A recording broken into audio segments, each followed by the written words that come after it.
श्री स्वामी समर्थ. श्री गुरुचरित्र अमृतधारा. अध्याय 4. ब्रह्मदेवाने सृष्टी चालवण्यासाठी 7 मानसपुत्रांची निर्मिती केली.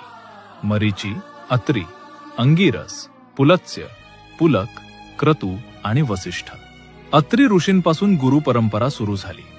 त्यांची पत्नी अनुसूया सर्व पतिव्रतामध्ये श्रेष्ठ असल्यामुळे तिने जर ठरवले तर स्वर्गातील देवांचे स्थान पण हिरावून घेऊ शकते अशी भीती इंद्र आदी देवांना वाटल्यामुळे ते त्रिदेवांकडे मदत मागण्यासाठी गेले. ब्रह्मा, विष्णू आणि महेश अनुसूयेचे सत्वभंग करण्यासाठी भिक्षुकाचे रूप घेऊन अत्री ऋषींच्या आश्रमात गेले. आम्हाला नग्न होऊन अर्थात अग्नीचे संस्कार न झालेले अन्न वाढा अशी विनंती केली. तेव्हा अनुसूया मातेने मनोमन प्रार्थना केली की हे अतिथी माझी बालके आहेत. त्याच क्षणी तिन्ही देव बालके झाली आणि अनुसूया मातेने त्यांना स्तनपान करून तिन्ही देवांनी एकाच बालकाच्या रूपात माझ्या पाशी राहावे अशी विनंती केली असता त्रिदेवांपासून दत्त महाराजांची निर्मिती झाली. श्री गुरु चरणार्पण.